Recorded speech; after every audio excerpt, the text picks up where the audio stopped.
Class 10th की science का chapter number 1 chemical reaction and equation हम कर रहे थे। उसमें आज हमने पेज नंबर 14 पे क्वेश्चन नंबर 2 है वो करना है। क्वेश्चन नंबर 2 क्या कह रहा है?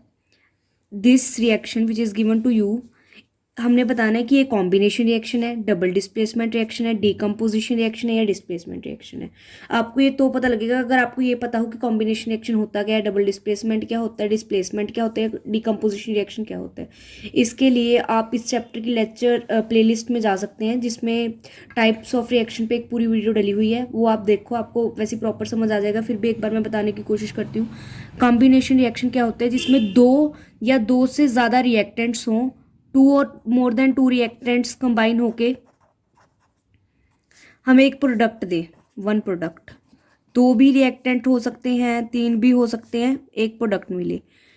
डबल डिस्प्लेसमेंट क्या होता है? जिनमें आयन एक्सचेंज होते हैं। जैसे मैं अगर कॉम्बिनेशन रिएक्शन का एग्जांपल लूँ, carbon plus oxygen combine to give carbon dioxide, मतलब रिएक्टेंट दो या दो से ज़्यादा हो और प्रोडक्ट एक हो। डीकम्पोजिशन रिएक्शन इसका उल्टा है। जैसे मैं लूँ कैल्शियम कार्बोनेट और उसको हीट कर दूँ तो हमें क्या मिलेगा? Calcium oxide plus carbon dioxide. Double displacement reaction कौन सा होता है? जिसमें आयन एक्सचेंज होते हैं। जैसे मैंने लिया AgNO3 iron nitrate, silver nitrate plus NaCl, sodium chloride will give you AgCl plus NaNO3। इसमें क्या हुआ? जो Ag पॉजिटिव है वो इसके Cl नेगेटिव से ज्वाइन हो गया, ये जो Na पॉजिटिव है इसके NO3 नेगेटिव से ज्वाइन हो गया, यानी कि आयन एक्सचेंज होता है डबल डिस्प्लेसमेंट में। डिस्प्लेसमेंट में क्या होता है? इसमें होता है कि जो मोर रिएक्टिव एलिमेंट है लेस रिएक्टिव एलिमेंट को एक्सचेंज करता है। अब हमने बताना है कि ये कौन सा है। अगर आप क्वेश्चन देखो आपको पता लग रहा है ये कॉम्बिनेशन रिएक्शन नहीं है। ये कॉम्बिनेशन रिएक्शन क्यों नहीं है? क्योंकि इसमें रिएक्टेंट भी दो है, प्रोडक्ट भी दो है। कॉम्बिनेशन रिएक्शन में क्या होता है? दो या दो से ज्यादा रिएक्टेंट बट प्रोडक्ट एक। डीकम्पोजिशन रिएक्शन भी नहीं है क्योंकि डीकम्पोजिशन रिएक्शन में रिएक्टेंट एक होता है, यहाँ पे रिएक्टेंट दो हैं। ये डबल डिस्प्लेसमेंट रिएक्शन भी नहीं है क्योंकि इसमें दो सॉल्ट्स नहीं है कि आयन एक्सचेंज हो। तो ये कौन सी रिएक्शन है? Displacement reaction. अब डिस्प्लेसमेंट रिएक्शन वो होती है जिसमें मोर रिएक्टिव जो एलिमेंट है डिस्प्लेसिस लेस रिएक्टिव एलिमेंट। इस रिएक्शन में क्या है? एल्यूमिनियम मोर रिएक्टिव है आयरन से और वो क्या करता है? आयरन को डिस्प्लेस कर देता है। इसलिए ये कौन सा रिएक्शन है? Displacement reaction. D is your correct answer. Now next question is asking you what happens when dilute hydrochloric acid is added in iron filling। हमने इनमें से बताना है कि क्या होगा। इसका रिएक्शन लिख लेते हैं हम। हाइड्रोक्लोरिक एसिड HCl, डाइल्यूट मतलब वाटर में है, वो आयरन के साथ रिएक्ट करके क्या देगा? हमें मिलेगा iron chloride FeCl2 plus hydrogen. तो इन्होंने कहा hydrogen gas and iron chloride are produced, ये ए सही है। बी गलत क्यों है? इन्होंने कहा है chlorine gas and iron hydroxide, ना आयरन हाइड्रोक्साइड बना ना क्लोरीन गैस बनी, रिएक्शन हुआ है। इन्होंने कहा नो रिएक्शन टेक प्लेस, तो ये भी गलत है, ये भी गलत है। इन्होंने नेक्स्ट में कहा iron salt and water, water तो बना ही नहीं, बनी तो हाइड्रोजन गैस है, तो फर्स्ट हमारा सही है। जब HCl में हम आयरन नेल डालते हैं तो हाइड्रोजन गैस लिबरेट होती है, साथ में आयरन क्लोराइड बनता है। Next question number 4, what is a balanced chemical equation? Write some chemical equations be balanced. ये हमने क्वेश्चन पहले भी किया हुआ है। हमने पहले जो वीडियो बनाई है इस लेक्चर सीरीज में उसमें मैंने बैलेंस्ड केमिकल इक्वेशन और बैलेंसिंग ऑफ केमिकल इक्वेशन कैसे करते हैं बता रखी है, बट हमें क्वेश्चन आया तो हम एक बार फिर से रीड कर लेते हैं।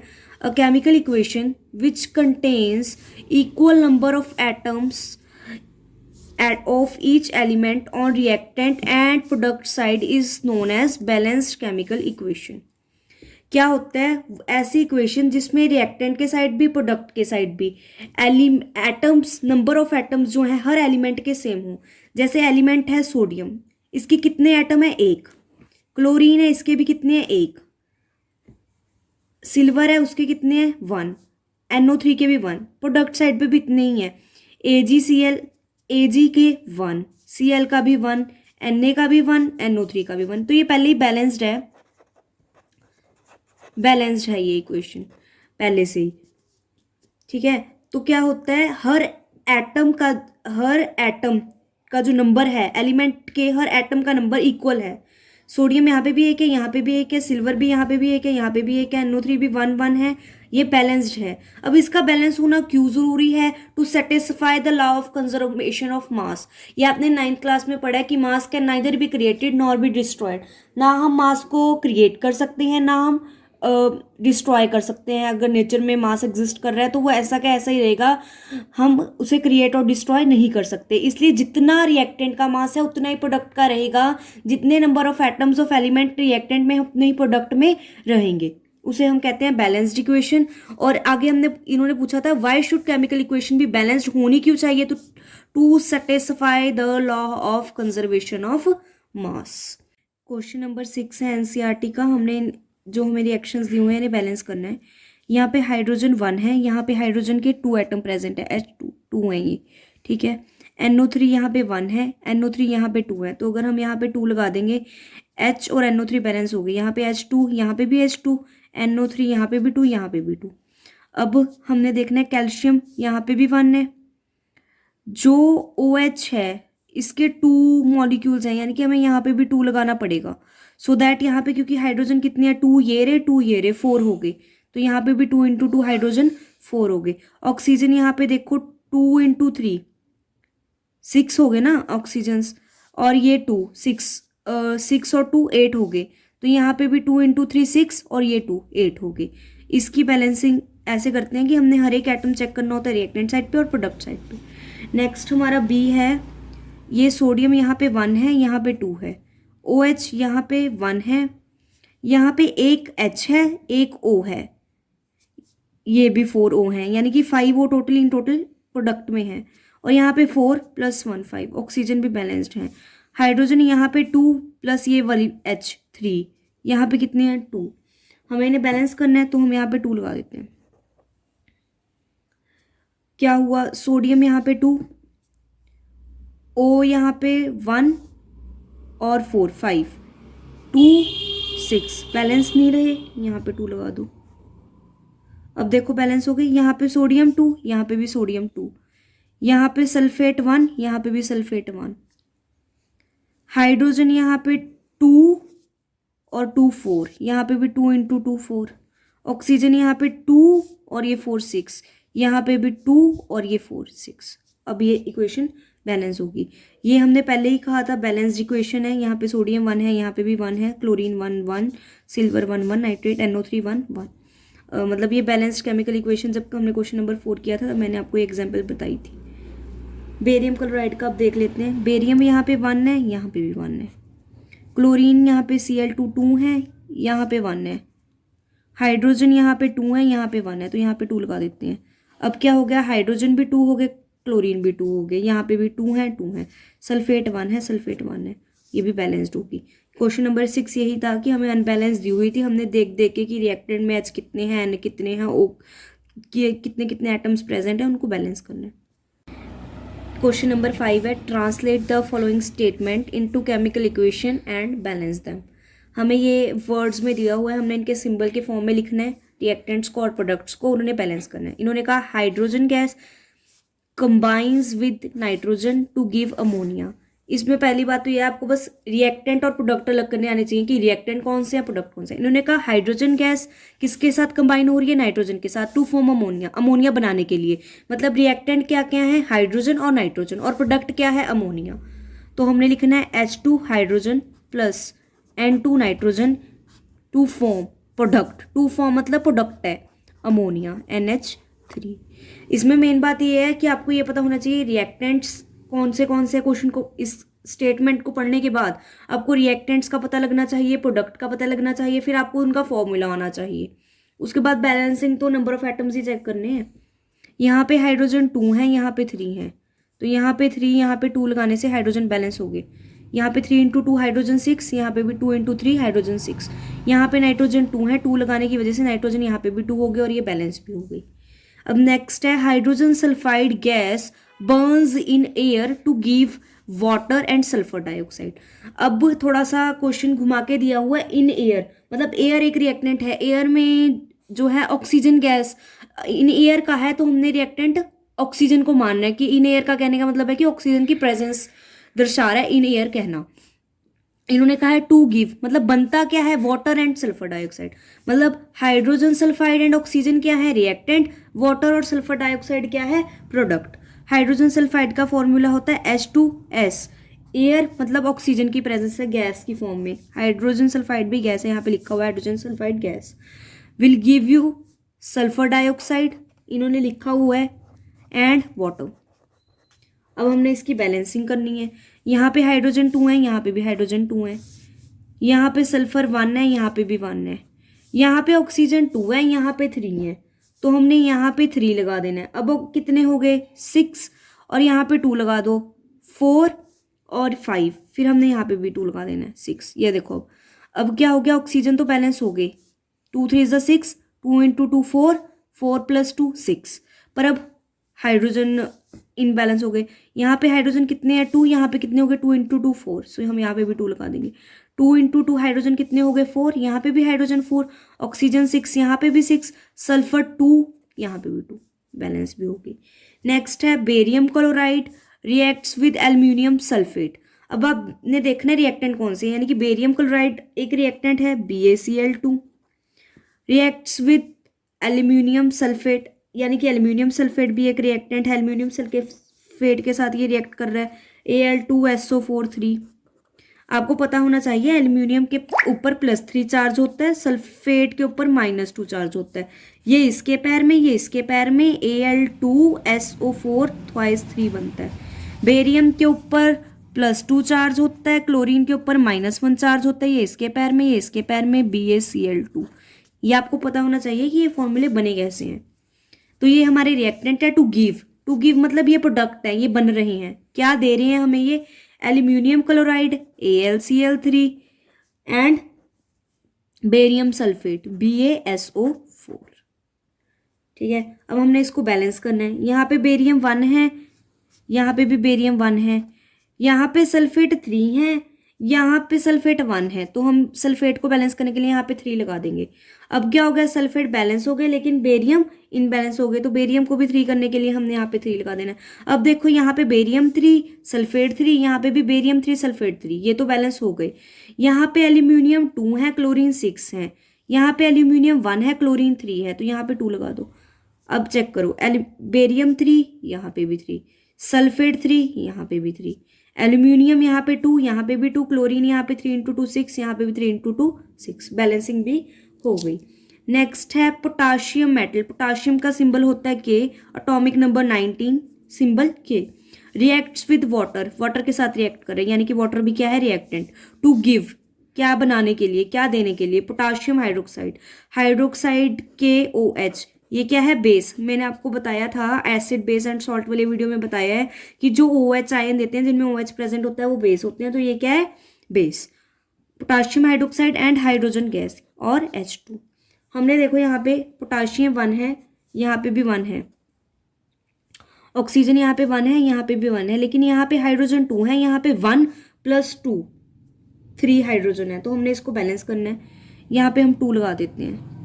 अब क्या हो गया, 2 हाइड्रोजन 4 हो गए, यहाँ पे भी 2 लगा दो, यहाँ पे भी हाइड्रोजन 4 हो गए, ऑक्सीजन 2, यहाँ पे भी 2 हो गए, पोटाशियम 1 है, यहाँ पे 1, यहाँ पे 1 है, यहाँ पे 2 है, यहाँ पे 2 लगा देंगे, ये बैलेंस होगी। अब देख लो, यहाँ पे पोटाशियम 2, यहाँ पे भी 2, ऑक्सीजन यहाँ पे 2 इंटू 2 4, 2 ये रे 2 ये रे, है ना, 1 इंटू 2 2, 1 इंटू 2 2, 2 + 2 4, 4 यहाँ पे है, 4 यहाँ पे, ऑक्सीजन यहाँ पे 2, यहाँ पे भी 2, बैलेंस भी हो गई। पहले हमने किया था, जैसे हमें ये दिया हुआ है, वर्ड्स में दिया हुआ है, स्टेटमेंट की फॉर्म में, हमने इसे सिंबल की फॉर्म में लिखा, फिर उसे बैलेंस किया। अब हमें थोड़ा ईज करके दिया हुआ है इन्होंने कि हमें रिएक्टेंट और प्रोडक्ट बताए हुए हैं, हमने सिर्फ फॉर्मूला लिख के बैलेंस करना है। पहले हमें रिएक्टेंट और प्रोडक्ट क्वेश्चन को पढ़ के समझना था कि रिएक्टेंट कौन से और बन क्या क्या रहा है। इसमें क्या दिया हो, कैल्शियम हाइड्रोक्साइड, यानी कि CaOH2, कैल्शियम हाइड्रोक्साइड का फॉर्मूला है। कैल्शियम पे +2 चार्ज होता है, OH पे नेगेटिव चार्ज होता है, ये इसके पैर में, ये इसके पैर में, तो CaOH2 फॉर्मूला बन गया। Reacts with carbon dioxide, carbon dioxide का फॉर्मूला आपको पता होगा, CO2 होता है। Reacts to form calcium carbonate, CaCO3 + water. साथ में हमने इसे बैलेंस भी करना है। देखो यहाँ पे कैल्शियम 1 है, यहाँ पे भी कैल्शियम 1 है, यहाँ पे हाइड्रोजन 2 है, यहाँ पे भी हाइड्रोजन 2 है, कार्बन यहाँ पे 1 है, यहाँ पे भी 1 है, ऑक्सीजन ने काम खराब कर दिया है, यहाँ पे ऑक्सीजन 3 है, यहाँ पे ऑक्सीजन 2, ये वाले ऑक्सीजन 2, ये 4 है, 4 ऑक्सीजन है, सॉरी यहाँ पे भी 4 है। ये बैलेंस्ड ही है, ध्यान से देखना आप, दोबारा बता देती हूँ एक बार, बैलेंस्ड है ये इक्वेशन। कैसे? यहाँ पे कैल्शियम 1 है, यहाँ पे भी कैल्शियम 1 है, यहाँ पे कार्बन 1 है, यहाँ पे भी कार्बन 1 है, यहाँ पे हाइड्रोजन H2 2 हैं, यहाँ पे भी हाइड्रोजन 2 हैं, ऑक्सीजन यहाँ पे ये वाले 2 और ये वाले 2 4 हैं, यहाँ पे भी ये वाला 3 और एक वाला 1 4 है। तो ये पहले से ही बैलेंस्ड केमिकल इक्वेशन है। क्वेश्चन नंबर 7 का बी पार्ट है जिंक। जिंक का सिंबल है Zn plus reacts with silver nitrate यानी कि AgNO3 to give zinc nitrate ZnNO3 अब जिन स्टूडेंट्स को पता नहीं है कि यहाँ पे 2 क्यों आ गया, यहाँ पे था नहीं, कहीं तो यही सोचते हैं, उनको ये पता होना चाहिए कि सिल्वर पे पॉजिटिव का 1 चार्ज होता है, NO3 पे नेगेटिव का 1 चार्ज होता है, तो ये इसके पैर में, ये इसके पैर में, इसलिए फॉर्मूला बनता है AgNO3। जबकि जिंक पे Zn2 पॉजिटिव चार्ज होता है और सिल्वर पे तो वही, नाइट्रेट पे तो वही NO3 नेगेटिव चार्ज होता है, तो ये इसके पैर में, ये इसके पैर में ZnNO3 और यहाँ पे बाहर 2 भी आता है क्योंकि जिंक पे +2 चार्ज, ठीक है, इसलिए यहाँ पे 2 डाल है। Zinc reacts with silver nitrate to give zinc nitrate and silver. बस आपने यही लिखना है, साथ में इसको बैलेंस भी करना है। क्वेश्चन में पूछा तो बैलेंस कर दो, नहीं पूछा तो रहने दो, बैलेंस कर दो। वैसे यहाँ पे जिंक 1 है, यहाँ पे भी जिंक 1 है, यहाँ पे सिल्वर 1 है, यहाँ पे भी सिल्वर 1 है, बस नाइट्रेट यहाँ पे 2 है, यहाँ पे 1 है, तो यहाँ पे 2 लगा दो, नाइट्रेट 2 हो गए, यानी पर सिल्वर भी साथ में 2 हो गए, तो सिल्वर को बैलेंस करने के लिए यहाँ पे भी 2 लगा दो। अब देखो जिंक 1 1, नाइट्रेट 2 2, सिल्वर 2 2, बैलेंस भी हो गई, ठीक है। नेक्स्ट है aluminium reacts with copper chloride CuCl2 to give aluminium chloride AlCl3 plus copper. इसमें भी यही फंड है, यहाँ पे 2 है, यहाँ पे क्लोरीन के साथ 3 क्यों लग गया, क्योंकि कॉपर 2 पॉजिटिव था, क्लोरीन 1 नेगेटिव था, ये इसके पैर में, ये इसके पैर में, फॉर्मूला क्या बना CuCl2। लेकिन एल्यूमिनियम पे क्या होता है, +3 चार्ज होता है और क्लोरीन पे तो -1 ही है, तो ये इसके पैर में, ये इसके पैर में, तो AlCl3 ये इसके पैर में, क्योंकि ठीक है AlCl3। ये सारा साइड का वर्क है, मैं बता रही हूँ कि क्यों ये ऐसे बने हैं, ये मेन तो यही है इसका आंसर। साथ में बैलेंसिंग भी कर दो, यहाँ पे एल्यूमिनियम 1 है, यहाँ पे भी 1 है, कॉपर 1 है, यहाँ पे भी 1 है, पर यहाँ पे क्लोरीन 2 है, यहाँ पे 3 है, तो यहाँ पे 3 लगा दो। अब क्लोरीन 6 हो गई, यहाँ पे 2 लगा दो, यहाँ पे क्लोरीन 6 हो गई, यानी अब ये फिर से अनबैलेंस होगी, क्योंकि यहाँ पे क्लोरीन तो बैलेंस हो गए पर कॉपर और एल्यूमिनियम अनबैलेंस हो गए। यहाँ पे एल्यूमिनियम कितना है 1, यहाँ पे 2, तो यहाँ पे 2 लगा दो, एल्यूमिनियम बैलेंस हो गए। कॉपर यहाँ पे कितनी है 3, यहाँ पे 1, यहाँ पे 3 लगा दो, कॉपर भी बैलेंस। यहाँ पे क्लोरीन 6, यहाँ पे भी 6, वो तो हमने पहले ही बैलेंस कर दिए थे। Barium chloride BaCl2 reacts with potassium sulfate K2SO4 to give barium sulfate BaSO4 plus potassium chloride KCl। Potassium का सिंबल K होता है, पहले भी बताया था। बेरियम यहाँ पे 1 है, यहाँ पे भी 1 है, क्लोरीन यहाँ पे 2 है, यहाँ पे 1 है, तो यहाँ पे 2 लगा दो। पोटाशियम यहाँ पे 2 है, यहाँ पे भी 2 हो गया क्योंकि हमने आगे 2 लगा दिया। सल्फेट यहाँ पे 1 है, यहाँ पे भी SO4 1 है, बैलेंस भी हो गई। अब अगर आपको कोई पूछ ले कि ये कौन सी रिएक्शन है, जो हमने की थी B, ये कौन सी रिएक्शन है, आपको पता होना चाहिए ये डिस्प्लेसमेंट रिएक्शन है। जिंक मोर रिएक्टिव मेटल है सिल्वर से, तो इसने क्या किया, सिल्वर को डिस्प्लेस कर दिया। ये भी अगर आपको कोई पूछ ले सेकंड वाली, ये भी डिस्प्लेसमेंट रिएक्शन है, क्योंकि एल्यूमिनियम कॉपर से ज़्यादा रिएक्टिव है, एल्यूमिनियम ने क्या किया, कॉपर को डिस्प्लेस कर दिया। जो D है ये क्या है, ये डबल डिस्प्लेसमेंट रिएक्शन है। कैसे, क्योंकि Ba2 पॉजिटिव, क्योंकि इनमें आयन एक्सचेंज हुए हैं, K positive SO4 2 negative, Ba2 positive SO4 2 negative, K positive Cl negative. देखो ये वाला एनायन इस कैटायन के साथ चला गया, ये वाला कैटायन इस एनायन के साथ चला गया, कैटायन एनायन एक्सचेंज हुआ ना, डबल डिस्प्लेसमेंट रिएक्शन है। इसको समझने के लिए इस चैनल के प्लेलिस्ट में जाओ चैप्टर 1 के, जिसमें टाइप्स ऑफ रिएक्शन पढ़ाया है, उसको ध्यान से समझो। सिर्फ ये नहीं कि जो जो बुक में है क्वेश्चन वो तो आपको पता होना चाहिए, साथ में कोई एडिट एग्जामिनर क्वेश्चन ऐड कर दे कि ये कौन सी टाइप की रिएक्शन है, तो आपको ये भी पता होना चाहिए, क्योंकि नेक्स्ट क्वेश्चन यही है कि हमने बैलेंस इक्वेशन भी लिखनी है, साथ में आइडेंटिफाई भी करना है कि वो कौन सी रिएक्शन है। पिछले क्वेश्चन में तो हमें पूछा नहीं था, मैंने वैसे आपको बता दिया, नेक्स्ट क्वेश्चन में उन्होंने पूछ ही लिया है। अपनी एनसीईआरटी की बुक में पेज नंबर 14 पे क्वेश्चन नंबर 8 चेक करो। ए पार्ट क्या कह रहा है, पोटाशियम ब्रोमाइड, पोटाशियम ब्रोमाइड का क्या फॉर्मूला होता है, KBr plus barium iodide, barium iodide का क्या फॉर्मूला होता है, BaI2 reacts to give potassium iodide. Product में क्या है, पोटाशियम आयोडाइड यानी कि Ki प्लस बेरियम ब्रोमाइड यानी कि BaBr2। ठीक है, BaBr2। तो हमने इसको बैलेंस भी करना है, यहाँ पे पोटाशियम 1 है, यहाँ पे भी 1 है, यहाँ पे ब्रोमीन 1 है, यहाँ पे 2 है, तो यहाँ पे 2 लगा दो। बेरियम यहाँ पे भी 1 है, यहाँ पे भी 1 है, आयोडाइड यहाँ पे 2 है, यहाँ पे 1 है, तो यहाँ पे भी 2 लगा दो। अब चेक करो, यहाँ पे पोटाशियम 2, यहाँ पे भी पोटाशियम 2, Br2 यहाँ पे भी 2, बेरियम 1 यहाँ पे भी 1, आयोडाइड 2 यहाँ पे भी 2। और इन्होंने साथ में पूछा भी है कि किस टाइप का रिएक्शन है ये डबल डिस्प्लेसमेंट रिएक्शन है।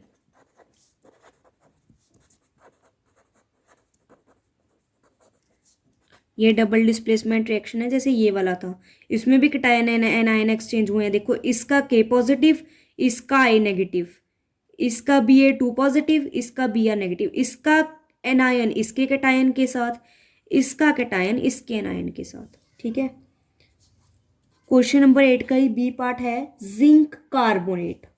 जिंक कार्बोनेट का फॉर्मूला होता है ZnCO3।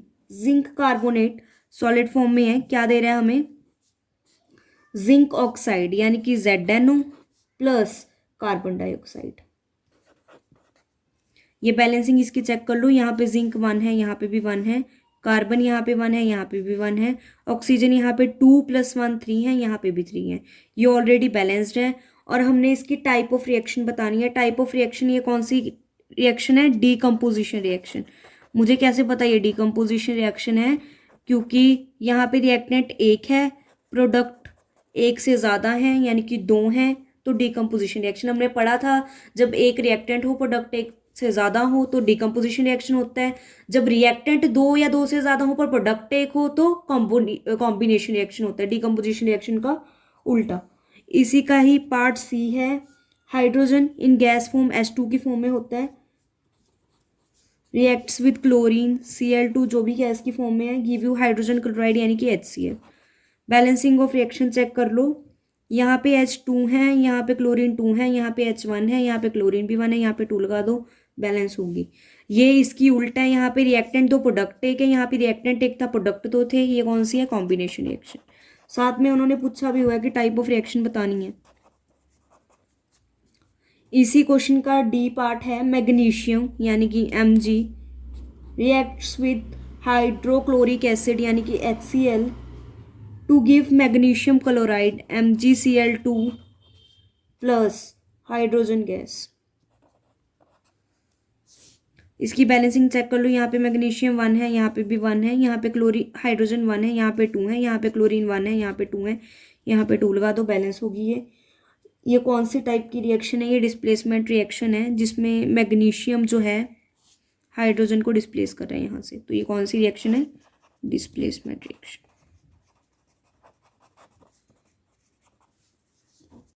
नेक्स्ट क्वेश्चन नंबर 9 है, what do you mean by exothermic and endothermic reaction. Exothermic reaction कौन से होते हैं, जिनमें हीट रिलीज होती है। Reaction in which heat is released along the formation of product is called exothermic reaction. जैसे हम मीथेन का रिएक्शन करवाएं, CH4 क्या होता है, मीथेन। मीथेन का रिएक्शन करवाएं ऑक्सीजन के साथ, हमें क्या मिलेगी, कार्बन डाइऑक्साइड,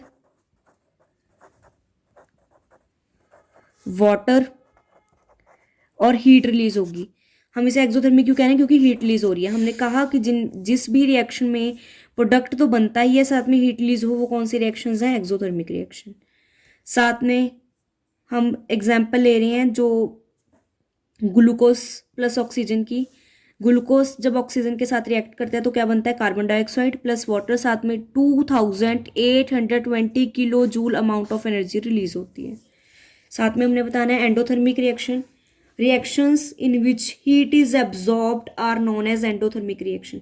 पिछले कौन से थे जिनमें हीट रिलीज हो रही थी, एंडोथर्मिक कौन से हैं जिनमें हीट एब्जॉर्ब हो रही है। जैसे मैं रिएक्टेंट को हीट करूं प्रोडक्ट बनाने के लिए, यानी कि मैं हीट दे रही हूँ, रिएक्टेंट हीट एब्जॉर्ब कर रहा है, तो क्या हुई, एंडोथर्मिक रिएक्शन। जैसे मैंने कैल्शियम कार्बोनेट, जिसे हम लाइमस्टोन भी कहते हैं, को हीट किया तो हमें क्या मिला, कैल्शियम ऑक्साइड, जिसे हम क्विकलाइम भी कहते हैं, एंड कार्बन डाइऑक्साइड। तो ये क्या है, एंडोथर्मिक रिएक्शन, क्योंकि हमें हीट देनी पड़ रही है, जो रिएक्टेंट है हीट एब्जॉर्ब कर रहे हैं। इसकी सेकंड एग्जांपल है सिल्वर क्लोराइड। सिल्वर क्लोराइड को जब हम सनलाइट में लेके जाते हैं तो सिल्वर और क्लोरीन में सिल्वर क्लोराइड जो है वो डिकम्पोज हो जाते हैं। अब इसी एनसीईआरटी के पेज पे क्वेश्चन है 10, why respiration consider as exothermic reaction, explain. अगर आपको इसका आंसर बाय चांस ये एग्जाम में आ जाए और आपको इसका आंसर ना पता हो तो आपने लिखना है कि एक्सोथर्मिक क्यों कहते हैं हम इसे। ऑब्वियसली इसमें हीट रिलीज हो रही होगी, एनर्जी रिलीज हो रही होगी, इसलिए हम इसे एक्सोथर्मिक कहते हैं। अगर आपको इसका प्रॉपर आंसर ना पता हो तो एग्जाम में ये लिखाना, respiration is considered exothermic reaction because energy is released during respiration. पर इसका रियल प्रॉपर आंसर ये है, respiration is considered as exothermic reaction. इसे एक्सोथर्मिक क्यों कहते हैं, because in this reaction glucose produced by digestion of food. हम कहते हैं हमें जो फूड खाने से एनर्जी मिलती है ना, वही कुछ ना कुछ वैसा ही कुछ इसमें है फंडा क्वेश्चन में कि इसको एक्सोथर्मिक क्यों कह रहे हैं। जो ग्लूकोज है प्रोड्यूस हुआ by the digestion of food, वो क्या होता है, कंबाइन कर जाता है ऑक्सीजन के साथ in the cell of body and provide energy. जो हमने खाना खाया, वो खाना जब हमें डाइजेस्ट हो गया तो हमें ग्लूकोज वहाँ पे एनर्जी प्रोवाइड करने के लिए है जो रिलीज हुआ, उसके साथ जो हमारी बॉडी में ऑक्सीजन है, हमारे सेल में ऑक्सीजन है, उसके साथ जो है ग्लूकोज कंबाइन कर जाता है। ये वाली रिएक्शन आपने साथ में लिख देनी है, ये वाली रिएक्शन क्वेश्चन नंबर 10 में साथ में लिख देनी है। कितनी अमाउंट ऑफ एनर्जी रिलीज होती है रेस्पिरेशन के दौरान, इसलिए रेस्पिरेशन को क्या एक्सोथर्मिक कहते हैं, क्योंकि इसमें एनर्जी रिलीज होती है। एनर्जी कैसे रिलीज होती है ये नहीं पता तो जरूरी नहीं लिखना है, अगर पता है तो बहुत अच्छी बात है, अगर नहीं पता तो ऐसे लिख दो कि energy is release during respiration so it is considered as exothermic. But जिसको पता है वो प्रॉपर लिख के आए, क्योंकि जो हमने फूड खाया उसके डाइजेशन से जो ग्लूकोज रिलीज हुआ वो हमारे सेल में जो ऑक्सीजन था उसके साथ कंबाइन हो गया, जिसकी वजह से carbon dioxide and water release हुआ, साथ में हमें 2820 amount of kilo joule energy मिली। इसलिए रेस्पिरेशन क्या है, एक्सोथर्मिक रिएक्शन है।